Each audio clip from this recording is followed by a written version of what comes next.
Selamat pagi Bapak Ibu Saudara yang dikasihi oleh Tuhan, Shalom. 弟兄姐妹，大家早上好，平安。 Mari kita bersama-sama tundukkan kepala kita berdoa sebelum merenungkan firman Tuhan. 听到之前，让我们同心祷告。 Tuhan Bapa di surga, kami datang kepadamu pada pagi hari ini. Kami sungguh bersyukur Tuhan memberikan kesempatan kepada kami pada pagi hari ini untuk berkumpul bersama, untuk memuji Tuhan dan merenungkan firman Tuhan. Bapa, saat ini kami bersama-sama akan merenungkan firman Tuhan. Kami sungguh rindu Tuhan berbicara kepada setiap kami. Kami sungguh rindu Roh Kudus Tuhan yang menolong setiap kami agar kami dapat mengerti, dapat memahami firman Tuhan. Tuhan, berbicaralah kepada kami, ungkapkanlah isi hati-Mu kepada setiap kami, sehingga kami bisa mengerti dan kami juga bisa melakukannya dalam kehidupan kami. Bapa, kami serahkan waktu perenungan firman Tuhan pada saat ini ke dalam tangan Tuhan. Kiranya Engkau yang memberkati setiap kami, dan juga Engkau yang memakai hamba-Mu yang penuh dengan keterbatasan untuk bisa menjadi berkat bagi setiap jemaat-jemaat-Mu yang hadir di dalam ibadah ini. Dengar doa kami Bapa, kami sambut firman-Mu di dalam nama Tuhan Yesus, Tuhan dan Juru Selamat kami yang hidup, kami berdoa. Amin. Amin。 Bapak Ibu Saudara yang saya kasih dalam Tuhan, kita bersyukur kepada Tuhan bahwa kita bisa kembali beribadah kepada Tuhan. 感谢主，今天我们能够再一次的聚集在一起来敬拜上帝。 Dan pada saat ini di Minggu Remaja ini kita akan bersama-sama belajar firman Tuhan dengan satu tema, Living a Purposeful Life. 今天是少年主日，我们要一起思考的主题就是过着有目的的生活。 Kita akan bersama-sama belajar firman Tuhan dari Efesus pasal 2 ayat yang ke-10.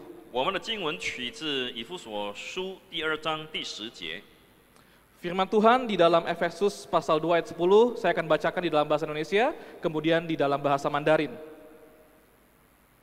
Demikian firman Tuhan, Efesus pasal 2 ayat yang ke-10, karena kita ini buatan Allah diciptakan dalam Kristus Yesus untuk melakukan pekerjaan baik yang dipersiapkan Allah sebelumnya, Ia mau supaya kita hidup di dalamnya. 我们原是他的工作，在基督耶稣里造成的。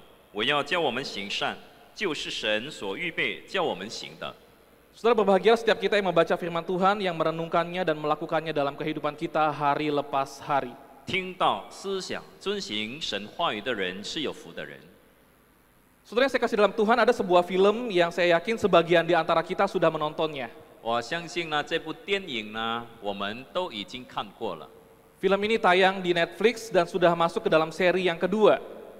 这部电影在 Netflix 已经发布了，然后已经来到第2系列了。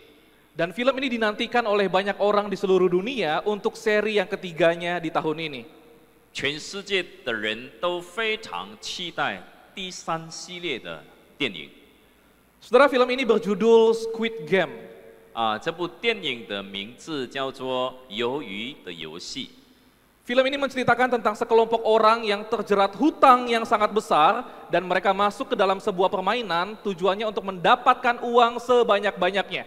这部电影描述了有一群人，因为他们陷入这个债务，他们就开始需要进入这样的游戏，去赚很多的钱去负债。 Tujuan sekelompok orang ini masuk ke dalam game itu agar mereka bisa melunasi hutang-hutang mereka yang bermiliar-miliaran. 他们进入这样的游戏的目的就是要赚很多的钱去付他们的债务。 Dan bukan hanya itu, mereka juga ingin punya uang yang banyak agar mereka bisa hidup dengan nyaman. 除此之外，他们也希望透过得到很多的钱，他们可以过一个安逸的生活。 Saudara, sekelompok orang ini masuk ke dalam game itu, tetapi taruhan dalam game itu adalah nyawa mereka. 但是他们在这个游戏里面必须摆上自己的性命。 Ketika mereka kalah dalam satu game, maka mereka akan mati di game itu. 如果他们输了，他们必须死。 Saudara, film ini mengajarkan kepada kita satu hal. 这部电影教导我们一件事情， Bahwa orang-orang di dalam game tersebut tujuannya adalah untuk mendapatkan uang sebanyak-banyaknya. 那些在游戏里面的人，他们只有一个目的，就是赚很多的钱。 Tujuan mereka hidup adalah untuk mendapatkan kenyamanan senyaman-nyamannya. 他们的人生目的就是要过着一个安逸的生活。 Saudara, bukankah banyak orang yang seperti demikian? 很多人的人生目的就是这样。Banyak orang yang tujuan hidupnya adalah untuk mendapatkan kenyamanan senyaman-nyamannya. 很多人的人生目的就是可以这个得到更安逸的生活。 Saya nggak tahu bagaimana setiap kita. 我不晓得我们怎么样。 Saudara, tujuan hidup manusia ada bermacam-macam di dalam dunia ini. 其实人在世界的生活的目的有很多种。 Ada sebuah teori psikologi yang disebut teori Abraham Maslow. 有一个理论叫做亚伯拉罕马斯洛的理论。 Ada 5 tingkatan dalam teori ini, Bapak Ibu Saudara. 在这理论里面分成5个层次。 Dan banyak orang yang tujuan hidupnya salah satu di antara 5 tingkatan ini. 我们的这个人生需求呢，都可能包括在这5个的其中一个。 Yang bagian paling bawah, saudara-saudara, 在最下一层的， tujuan hidup seseorang adalah untuk memenuhi kebutuhan fisiknya. 人的生存目的就是要去满足他们物理的需要。 Orang-orang yang tujuan hidupnya seperti ini sering berkata bahwa yang penting bisa makan, yang penting bisa tidur, yang penting bisa minum. 这种人呢，他们常常会说，只要能够吃得饱，能够得喝的，能够睡觉已经够了。 Dia tidak memikirkan tentang Allah, tidak memikirkan tentang sesama, pokoknya bisa makan, bisa minum, beres. 他们根本不在乎有没有上帝，也不在乎别人，最主要的，他们能够吃喝睡觉。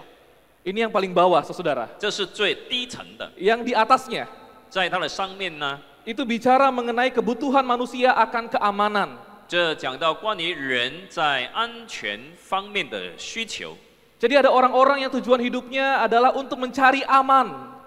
很多人就是在寻找一个安逸、安全的生活。 Orang-orang ini akan berkata yang penting masa depan saya aman, finansial saya aman, keluarga saya aman, tujuan hidup saya untuk itu saja. 这样的人呢，最主要的说，他们有一个好的前途，他们的经济稳定，他们有一个好的家庭，这样就够了。 Di bagian atasnya itu berbicara mengenai kebutuhan sosial. 在上一层讲到关于社会的需求， Orang-orang yang di dalam tujuan ini mereka mencari penerimaan dari orang-orang sekitar. 这样的人呢，他们非常看重被环境、社会接纳。 Orang-orang seperti ini akan berpikir, akan berkata, apapun akan saya lakukan, yang penting saya diterima di kelompok ini, di keluarga ini, di masyarakat ini. 这样的人，他们会说，不管我做什么，最主要的，我可以被我的家人、被我的环境、被我的社会所接纳。 Bagian di atasnya yang hijau, 在上一层就是绿色的， berbicara mengenai kebutuhan akan penghargaan. 也就是有关这个尊重的需求。 Di mana ada orang-orang yang tujuan hidupnya hanyalah untuk mencari prestasi hidupnya. 有些人他们的一生只是追求成绩。 Dan yang bagian paling atas, 最上面的一层， ada orang-orang yang tujuan hidupnya untuk aktualisasi diri. 他们的人生目的就是能够实现自我实现。 Yaitu untuk menonjolkan skillnya, kemudian memenuhi skill-skill tersebut untuk lebih tinggi lagi. 他们希望可以脱颖而出，发挥他们的技能，发挥他们的才华。 Saudara, dari 5 tahapan ini, apakah tujuan hidup kita salah satu di antaranya?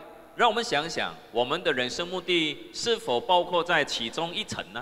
Mungkin ada di antara kita yang berpikir, saya yang nomor 1. 可能有些人说我是在第一， Atau mungkin juga ada di antara kita yang berpikir, saya yang nomor paling bawah, itu tujuan hidup saya. 或者有些人说我的人生目的在最下层的。 Saudara, mari kita refleksi sejenak. Tujuan hidup kita di bagian yang mana kira-kira? 让我们想一想，我们的人生目的在哪一层次呢？ Dan pertanyaan yang paling penting adalah, 最重要的是什么呢？ apakah tujuan-tujuan hidup ini seperti tujuan dari Tuhan? 这一些的人生目的是按照神的目的吗？ Saudara, kalau kita lihat di dalam Alkitab, maka tujuan hidup manusia sebenarnya tidak mencapai 5 hal ini. 如果我们回到圣经，其实人的人生目的不包括在这5个里面。 Memang 5 hal ini ada di dalamnya, tetapi paling penting tujuan manusia di dalam Tuhan adalah untuk memuliakan nama Tuhan. 当然，刚才我的意思是说，我们每个人的人生目的包括这5个，但是还有更重要的，就是要荣耀上帝。 Alkitab menggambarkan bahwa tujuan hidup manusia, orang-orang yang percaya adalah untuk memuliakan Tuhan. 我们的人生目的，尤其是信主的人，就是要荣耀上帝。 Tujuan manusia bukan untuk bertahan hidup.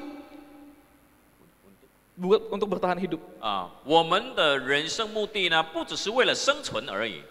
Tujuan manusia bukan untuk mengejar prestasi-prestasi yang ada. 人的人生目的不只是为了追求成绩， Tapi yang paling penting menurut Alkitab, tujuan manusia adalah untuk memuliakan nama Tuhan. 按照圣经的记载，人生的最大目的就是荣耀上帝。 Saudara, pertanyaannya adalah bagaimana kita memuliakan nama Tuhan dalam hidup kita. 问题是我们如何在生活中荣耀上帝呢？ Ada beberapa hal yang ingin saya bagikan kepada kita pada pagi hari 我 ini. 要分享几件事情。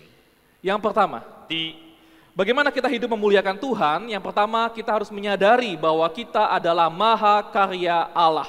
如果我们要荣耀上帝，第一，我们必须晓得我们自己是上帝的杰作。 Dalam Efesus 2 ayat 10 dikatakan, kita ini adalah buatan Allah. 在以弗所书，也就是刚才所读的这个经文，告诉我们，我们原是他的工作。 Saudara, apa yang dimaksud dengan kalimat buatan Allah? 我们原是他的工作是什么意思呢？ Seorang teolog bernama F.F. Bruce mengatakan, buatan Allah ini diartikan karya seni Allah dan mahakarya Allah. 有一个神学家韦布斯他说，神的工作的意思就是说，我们是他的艺术品，我们是他的杰作。 Mahakarya itu berbicara mengenai karya yang paling puncak, yang paling final. 神的杰作的意思是说，我们是他创造的顶峰。 Saudara, Tuhan kita adalah Tuhan yang menciptakan alam semesta ini. 我们的主是创造宇宙万物的上帝， Dia menciptakan alam semesta ini dengan begitu sangat luar biasa. 他创造了如此浩瀚伟大的宇宙。 Saya ingin menampilkan satu video kepada setiap kita, 我要大家一起来看一部短片。 di mana video ini menggambarkan secara ilmiah bagaimana alam semesta ini Tuhan ciptakan. 这部短片将让我们看到从科学方面，上帝如何创造这么浩瀚的宇宙。 Mari kita bersama-sama lihat videonya. 让我们一起来观赏。 《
Sampai di sini saja videonya Bapak Ibu Saudara.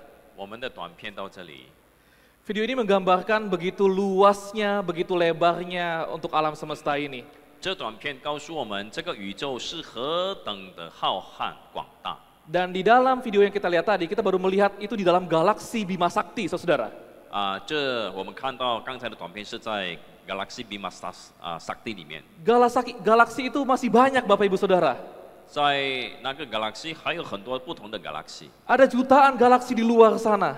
在这个有很多不同的 Galaxy。 Saudara, kalau kita lihat dari atas sana, mungkin manusia itu sangat-sangat kecil sekali. 如果我们从这个从上面来看呢，人是多么的渺小 Bahkan mungkin manusia bisa lebih kecil daripada semut, Bapak Ibu Saudara. 人可能比那个蚂蚁更加的微小。 Tetapi Alkitab mengatakan, sekalipun kita ini sangat kecil dibandingkan alam semesta, kita adalah maha karya Allah. 虽然我们如此渺小，但是圣经告诉我们，人是上帝的杰作。 Allah tidak pernah menyebut alam semesta sebagai maha karyanya. Allah tidak pernah menyebut alam semesta sebagai karyanya.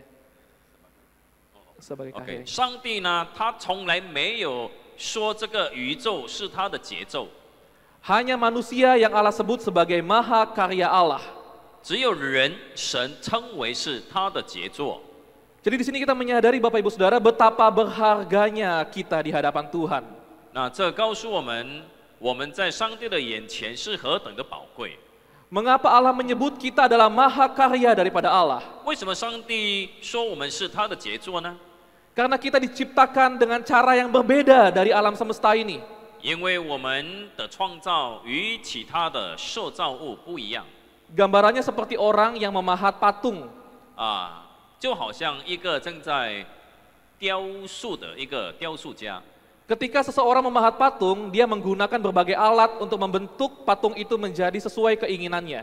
当一个人在雕刻的时候呢，他会用很多的工具来雕刻。 Begitulah juga Allah ketika menciptakan kita sebagai ciptaan baru di dalam Yesus Kristus. 那上帝在耶稣基督里使我们成为新造的人，也是一样。 Allah Bapa melalui Yesus Kristus, melalui Roh Kudus, menjadikan kita ciptaan baru di dalam Tuhan. 父上帝借着耶稣基督，透过圣灵，使我们成为新造的人。 Dan bahkan Kristus datang ke dalam dunia, dia mati di kayu salib untuk setiap kita. 耶稣来到这个世界上，而且为我们死在十字架上， Agar kita menjadi maha karya Allah. 好让我们能够成为上帝的杰作。 Saudara, seorang bernama G.I. Packer mengatakan seperti demikian. 有一个神学家就是巴克这样说。 Karunia menjadi anak Allah bukan menjadi milik kita melalui kelahiran, melainkan melalui kelahiran kembali. 我们之所以拥有成为上帝儿女的恩赐，并不是接着我们的出生，乃是接着我们的重生。 Saudara, melalui karya Yesus yang mati dan bangkit bagi setiap kita, itu membuat kita mengalami kelahiran kembali. 透过耶稣基督的死还有复活，我们重新被建造。 Dan kelahiran kembali itulah yang membuat kita menjadi anak-anak Allah. 我们重新被造，使我们成为上帝的儿女。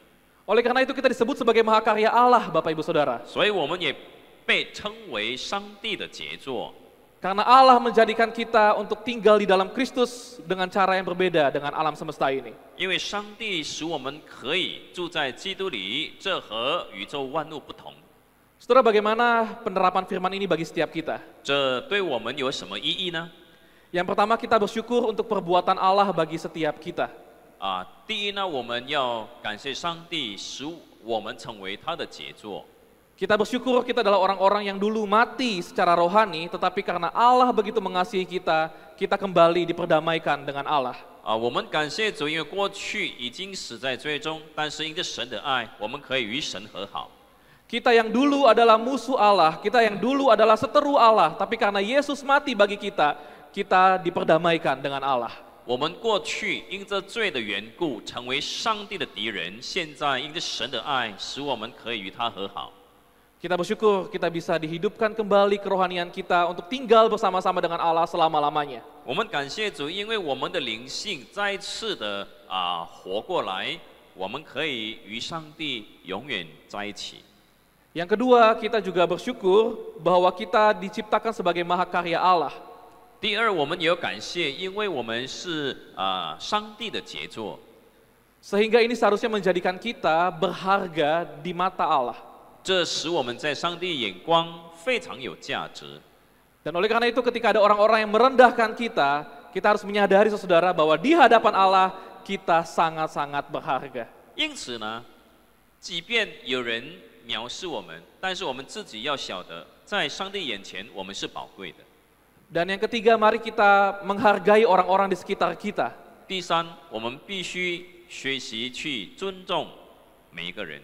Karena orang-orang di sekitar kita juga adalah mahakarya Allah. 因为在我们周围的人，他们也是属于上帝的杰作。 Bapak Ibu Saudara, di sebuah museum di Paris yang terkenal, 在巴黎有一间非常出名的博物馆， ada sebuah museum namanya Museum Louvre. 也就是罗浮宫博物馆。 Di dalam museum ini ada banyak lukisan-lukisan pelukis terkenal di dalamnya. 在这博物馆里面有许多出名的画家的画， Ada lukisan karya Michelangelo, Rembrandt, dan lain-lain. 里面有 Michelangelo 还有 Rembrandt 的这样的画家画的画。 Tetapi lukisan yang paling terkenal, yang paling diminati, yang paling dicari oleh banyak orang adalah lukisan karya Leonardo da Vinci. 但是最出名、最吸引人去看的就是 Leonardo da Vinci 所画的这幅《蒙娜丽莎》这幅画。 Saudara, lukisan Mona Lisa ini adalah lukisan yang tidak ada harganya. 蒙娜丽莎这幅画是无价之宝， Karena harganya sangat tinggi sekali. 因为它的价格非常的高。 Tidak bisa dipatok dengan harga-harga rupiah ataupun harga-harga dolar. 我们不能够算它到底多少钱， Nilainya sangat besar sekali, saudara. 它的价格非常的高。 Oleh karena itu di dalam Museum Louvre ini, 所以呢，在这博物馆里面， lukisan ini di dalam satu ruangan khusus. 这幅图画在一个特别的房间里面， Ada pencahayaan khusus terhadap lukisan ini. 有特别的灯光去照它， Dan ada penjagaan khusus untuk lukisan Mona Lisa ini. 而且有特别的保安来看守这幅图画。 Ini menunjukkan lukisan ini sangat bernilai sekali. 这告诉我们，这幅图画非常的有价值。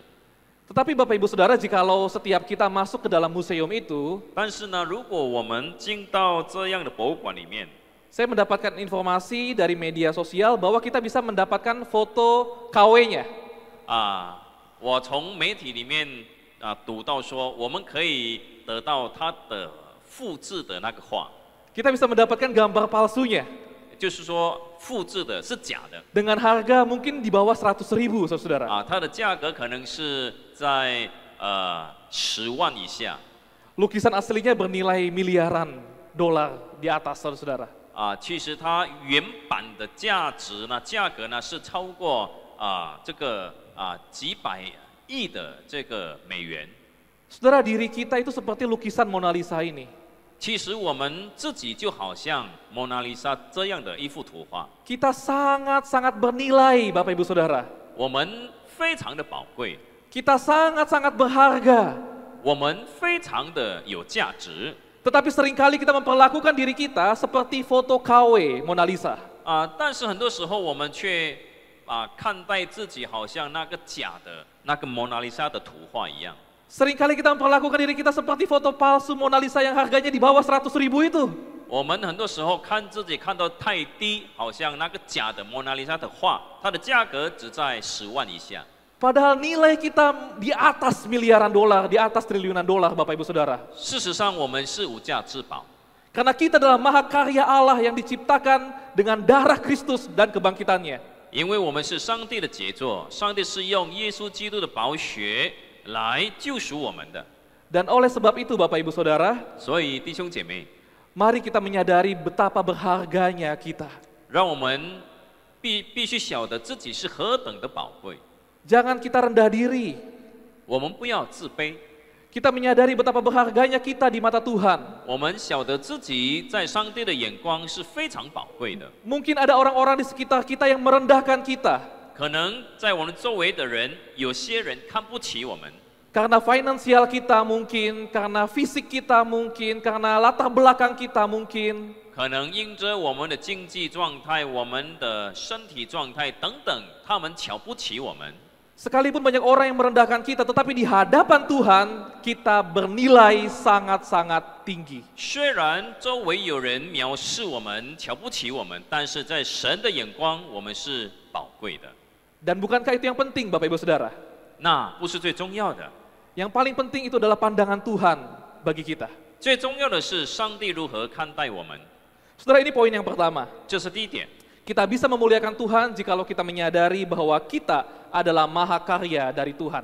我们如果要荣耀上帝呢，第一，我们必须晓得自己是上帝的杰作； Yang kedua, 第二， kita bisa memuliakan Tuhan ketika kita menjalani panggilan Tuhan dalam hidup kita. 如果我们要荣耀上帝，我们必须在生活中遵行神的呼召。 Efesus 2 ayat 10 mengatakan bahwa Tuhan sudah mempersiapkan pekerjaan yang baik untuk setiap kita yang percaya kepadanya. 刚才经文告诉我们，我要叫我们行善，就是神所预备叫我们行的。 Saudara, apa yang dimaksud oleh Paulus mengenai pekerjaan yang baik ini? 保罗所说的行善是什么意思呢？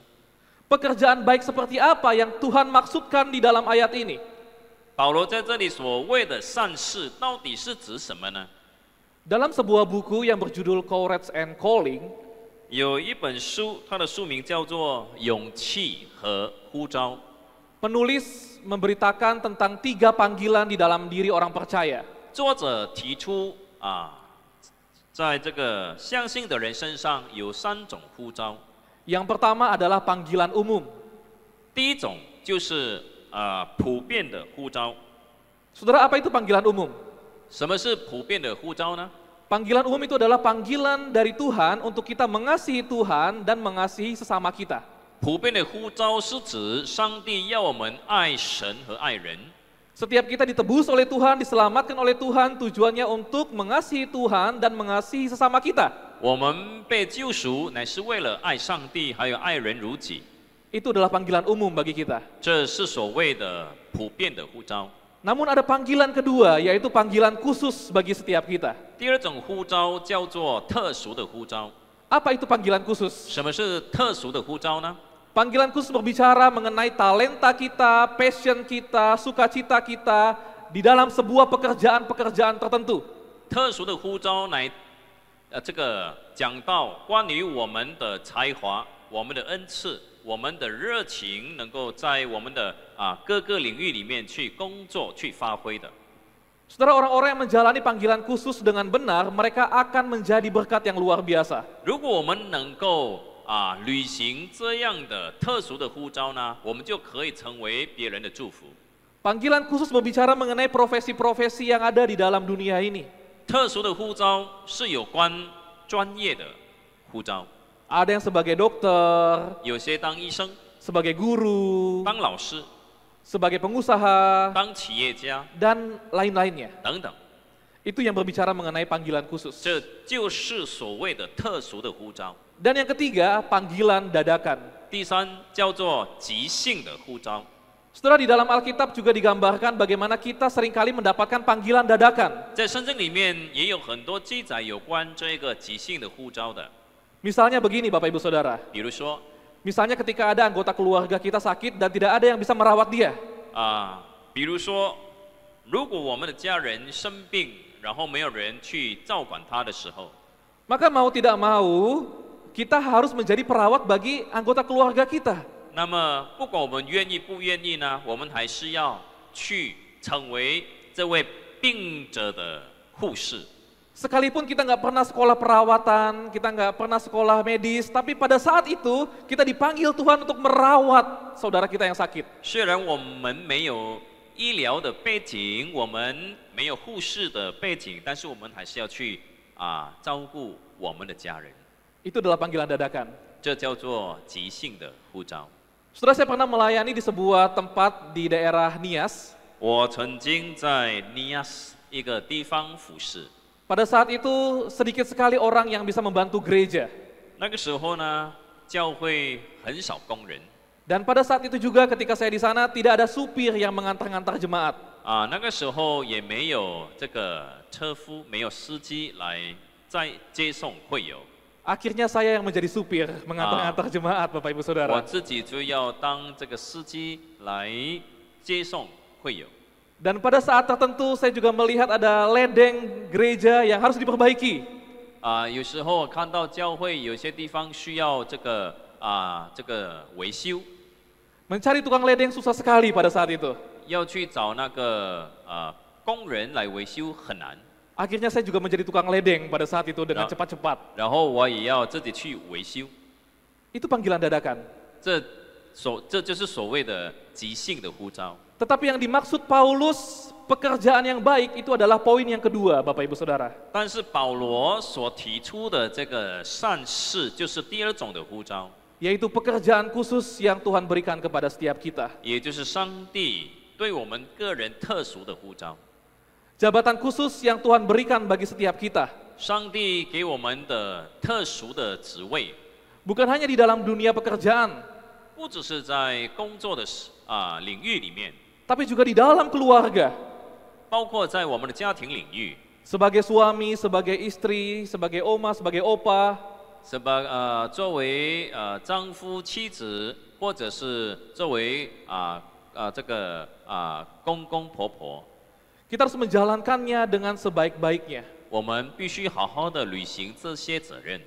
Dan ketika kita melakukan itu, kita menjalani panggilan khusus kita dengan memuliakan nama Tuhan. 当我们好好的去做的时候呢，我们就已经遵行了神的呼召。 Saudara, di dalam Alkitab ada banyak contoh tokoh-tokoh Alkitab yang menjalani panggilan khusus. 在圣经里面有很多的人物都在履行特殊的呼召。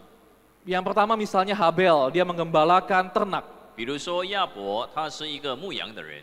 Yang kedua misalnya Yusuf, dia adalah Perdana Menteri Mesir pada saat itu. 第二，约瑟，他是当时的埃及首相。 Saudara, Yusuf ketika dia menjabat sebagai Perdana Menteri, dia menjalankan panggilan khusus yang luar biasa pada saat itu. 约瑟当他履行他的特殊呼召的时候呢，他真的做得非常好。 Karena dia menjalani jabatannya dengan sungguh-sungguh, maka seluruh dunia yang seharusnya kelaparan menjadi tidak kelaparan. 因为他认真尽责的去履行他的呼召，使当时应该面对饥荒的人没有饥荒。 Dan berikutnya adalah Lukas, Bapak Ibu Saudara. 接下去就是路加。 Lukas memang adalah penulis Injil Lukas, tapi dia juga adalah seorang dokter. 路加他当然是路加福音的作者，但他还有另外一个工作，就是医生。 Kehidupannya sungguh memuliakan Tuhan sehingga dia dipakai oleh Tuhan untuk menulis Injil Lukas. 他的一生非常的荣耀上帝，被神重用，他也把路加福音写下来。 Saudara, di dalam dunia ini juga ada orang-orang yang menjalani panggilan khusus dengan sepenuh hatinya. 在这个世界上的确有很多人好好的去履行他们的这个特殊呼召。 Salah satu contohnya adalah seseorang yang bernama William Wilberforce. 威廉·威伯福斯是其中一位。 William Wilberforce adalah seorang yang mendapatkan jabatan di pemerintahan parlemen di Inggris pada masa itu. 他是在英国国会议员的其中一员。 Dan pada masa dia sebagai anggota parlemen, dia melihat ada perbudakan yang terjadi di Inggris yang begitu mengerikan. 当他在国会议员的时候呢，他发现在英国这个奴隶的问题非常严重。 Perbudakan ini menjadikan mereka yang sebagai budak direndahkan serendah-rendahnya. 那些成为奴隶的人呢，在社会里面是被贬低到一个地步最低的地步。 Mereka para budak diperlakukan dengan tidak adil. 他们常常人以不公正的态度去对待他们。 Sehingga Wilberforce yang adalah anak Tuhan yang sudah percaya kepada Tuhan Yesus, 所以这位威廉呢，他作为一个信主耶稣基督的人， Dia melihat ketidakadilan ini dan dia menyuarakan untuk revisi undang-undang mengenai perbudakan. 他看到这种社会的不公，然后他就做出了这个修改法律的草案。 Tentu tidak mudah untuk mewujudkan revisi undang-undang perbudakan ini, Bapak Ibu Saudara. 他要修改这个法律，当然不容易。 Tetapi dia berjuang bersama dengan teman-temannya, dia melakukan hal yang benar di hadapan Tuhan. 但是他和他的朋友一起奋斗，一起努力做合神心意的事。 Dan akhirnya undang-undang anti perbudakan itu pun dilaksanakan. 然后呢，到最后呢，他们的这种反奴隶制度的法律草案可以这个定案。 Dan mengakhiri perbudakan di Inggris pada saat itu. 他们就废除了当时英国的奴隶制度。 Saudara William Wilberforce dengan jabatannya sebagai anggota parlemen, dia melakukan hal yang terbaik di dalam panggilan khususnya. 威廉·威伯福斯，他在他特殊的呼召里面，他已经负责任的去做了。 Dan ini menjadi contoh bagi setiap kita. 这成为我们每个人的一个例子榜样。 Saudara, apa panggilan khusus bagi setiap kita saat ini? 上帝对我们有什么特殊的呼召呢？ Apakah kita sudah mengerjakan panggilan khusus itu dengan sungguh-sungguh? 我们是否已经认真去履行神给我们的这个特殊的呼召？ Ada seorang bernama Sir Christopher Wren. 有一个人的名字叫做 Christopher Wren。 Sir Christopher Wren ini adalah seorang yang membangun katedral Saint Paul yang ada di London. 他是属于那一位建造圣保罗堂的一个建筑师。 Saudara, ada hal yang menarik ketika katedral ini sedang dibangun pada saat itu. 在这个圣保罗堂正在建造的过程里面，发生了一件事情。 Ada seorang jurnalis yang datang pada saat itu dan melihat-lihat mereka yang sedang membangun bangunan katedral itu. 有一个记者，他好奇的来拜访这个建造的过程。 Seorang jurnalis ini bertanya kepada beberapa tukang bangunan yang sedang mengerjakan bangunan katedral itu. 这位记者就访问了几个正在建造的工人。 Ada 3 orang yang ditanya oleh jurnalis ini. 记者访问了3个工人。 Pertanyaannya adalah, kalian sedang apa di sini? 他的问题是：你们正在做什么？ Tukang bangunan pertama menjawab seperti ini. 第二个工人回答说 Saya sedang memotong batu, menyusun batu, dan upah saya sekian dolar setiap hari. 他说我就是正在做这些石头，然后我每一天都会领薪水。 Tukang bangunan kedua menjawab, saya sedang menghabiskan 10 jam per hari di tempat ini. 第二个工人说，我正在花尽我一天10个小时的时间。 Tukang bangunan yang ketiga, 第三个工人 dia menjawab, saya sedang membantu Sir Christopher Wren untuk membangun katedral yang tujuannya adalah kemuliaan nama Tuhan. 他说，我正在帮助 Christopher Wren 这个人来建造这个圣教堂，主要的目的就是要荣耀上帝。 Setelah kita melihat ada 3 perbedaan di sini. 我们看到这3个人答案的分别吗？ Orang yang pertama bekerja tujuannya untuk uang. 第一个人的工作目的就是为了钱， Oleh karena itu dia mengatakan, saya bekerja di sini dibayar sekian setiap hari. 所以他说我在这里工作，每天都会得到多少钱。 Orang yang kedua bekerja untuk menghabiskan waktunya. 第二个人工作是为了用尽他的时间， Oleh karena itu dia mengatakan, saya menghabiskan 10 jam per hari di tempat ini. 所以他说我一天消遣了我的10个小时的时间在这里。 Tapi orang yang ketiga, 第三个人 dia bekerja untuk Tuhan. 他是为主工作， Oleh karena itu dia mengatakan, saya bekerja di sini membangun katedral ini untuk kemuliaan nama 所 Tuhan. 以他说我在这里工作，我建这个圣教堂就是为了荣耀上帝。 Saudara, kita tipe yang mana? 我们属于哪一种人呢？ Kita tipe yang 1, yang 2, atau yang 3? 第一种、第二或者是第三种呢？ Saya rindu kita menjadi orang yang tipe yang ketiga. 我希望我们可以成为第三种人。 Bahwa kita bekerja, kita melakukan pekerjaan kita, profesi kita, apapun itu tujuannya untuk memuliakan nama Tuhan.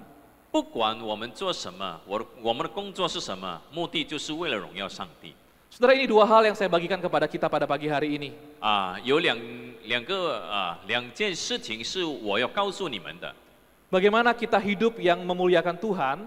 我们如何过着一个荣耀上帝的人生呢？ Yang pertama, kita harus menyadari bahwa kita adalah masterpiece. Kita adalah karya Tuhan, mahakarya Tuhan yang luar biasa. 第一，我们必须晓得自己是上帝的杰作。 Yang kedua, kita harus menjalani panggilan Tuhan dalam kehidupan kita dengan sepenuh hati kita. 第二，我们必须遵行上帝在我们生命里头的呼召。 Ketika kita melakukan dua hal ini, kita sedang melakukan tujuan hidup kita yang benar di hadapan Tuhan. 当我们明白并遵行这两件事的时候，我们就明白我们的目的是什么。 Ketika kita melakukan dua hal ini, kita sedang menjalani kehidupan yang bertujuan, 我们就会过着一个有目的的人生， yaitu untuk memuliakan Tuhan dan menikmati Tuhan. 也就是荣耀上帝，享受上帝。 Mari kita tundukkan kepala kita bersatu di dalam doa. 我们祷告。 Tuhan Bapa di surga, kami bersyukur untuk firman Tuhan yang kembali mengingatkan kami akan tujuan hidup kami. Tuhan, ampuni kami jikalau selama ini kami salah di dalam kami menghidupi tujuan hidup kami. Kami bersyukur Tuhan, firman-Mu pada pagi hari ini kembali mengingatkan kami bahwa setiap kami sebagai anak-anak Tuhan, kami punya tujuan hidup, yaitu untuk memuliakan Tuhan dan menikmati Tuhan. Tuhan, tolong kami agar kami dapat terus menyadari bahwa kami adalah mahakarya Tuhan. Kami sungguh berharga di mata Tuhan. Dan tolong kami juga Tuhan, untuk kami dapat menjalani panggilan khusus kami di dalam dunia ini, untuk kami bisa menjadi berkat dan hidup kami memuliakan Tuhan. Tuhan, hamba-Mu berhenti berbicara, tapi hamba rindu Tuhan, firman Tuhan melalui Roh Kudus-Mu Engkau materaikan dalam hati setiap kami, sehingga kami bukan hanya sebagai pendengar, tapi kami juga melakukan kebenaran firman Tuhan. Terpujilah Engkau Bapa, di dalam nama Yesus kami berdoa dan kami bersyukur. Amin.